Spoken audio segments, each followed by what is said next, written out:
water has mass, yet it's totally yielding.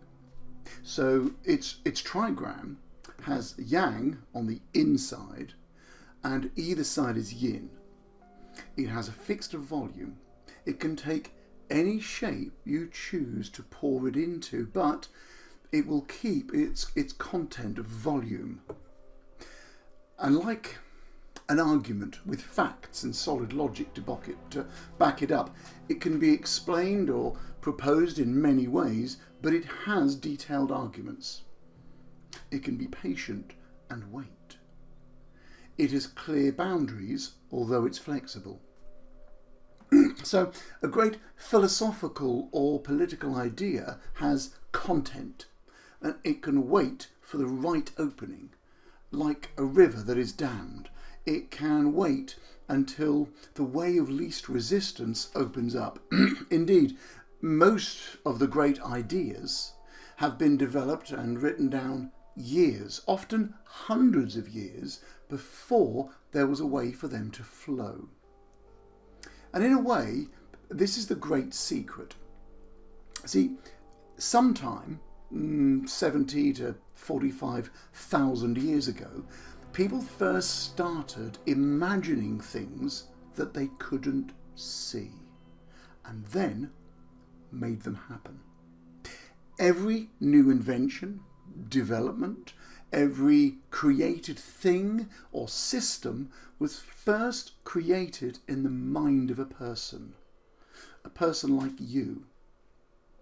Someone like you stood on a beach somewhere in Southeast Asia sometime over 45,000 years ago and imagined not only a land he or she couldn't see, but then imagined a boat that didn't exist.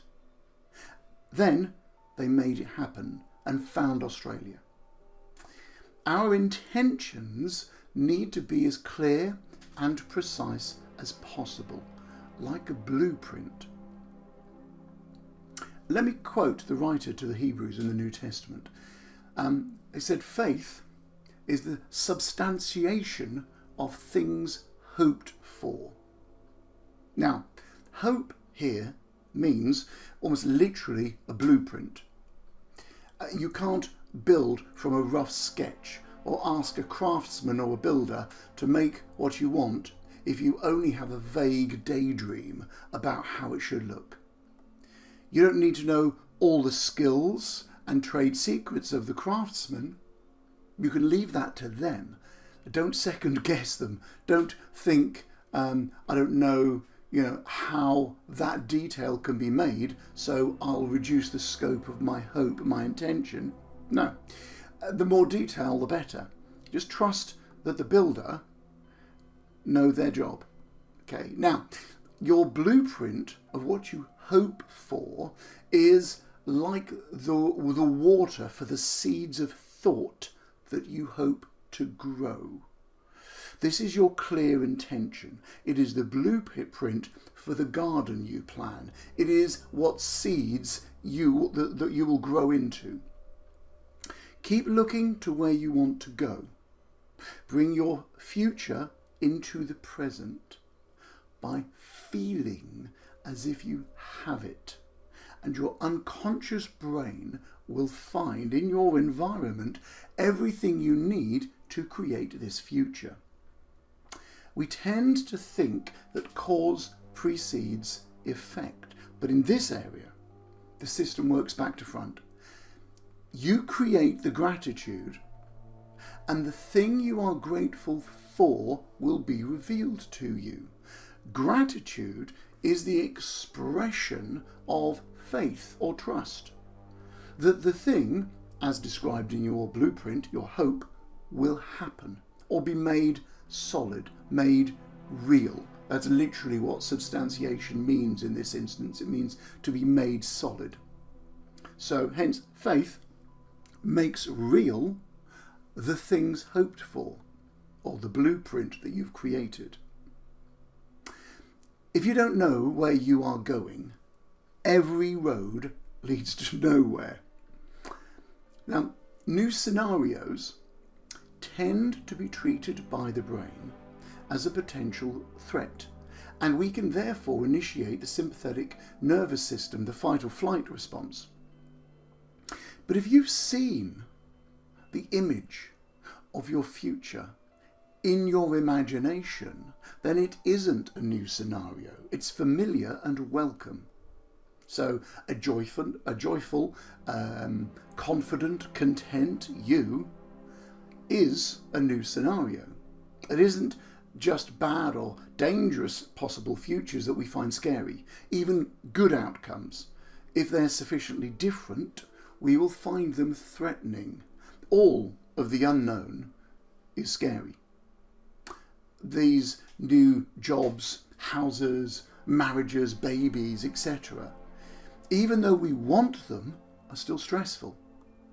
So the prospect of a new you being calm, content and full of joy will still be a scary and stressful prospect. And I'm sure you can see the irony of this. But here is the secret, as I said. If you've seen the image of your future in your imagination, then it is not a wholly new and scary scenario. So your unconscious mind won't be resisting the change. Your brain can construct representations of things not present. This can bring the future into the present. When in survival mode, we only focus on the very present and potential risk. So our fight or flight response tends to make, it's just that, it's a survival mode. And we're only focused on really what's now and any potential risk. So if we have a clear picture of how our future looks, it is no longer a frightening unknown. It becomes an exciting expectation. Overcome the fear of the unknown with excitement of expectation. See, all of those points of focus that emerge from the infinite data of the universe around us, those clear points in our otherwise blurred image, those clear points become the dots that we join together and form what we see of the universe. It becomes for us reality. So our thinking creates our universe that we live in.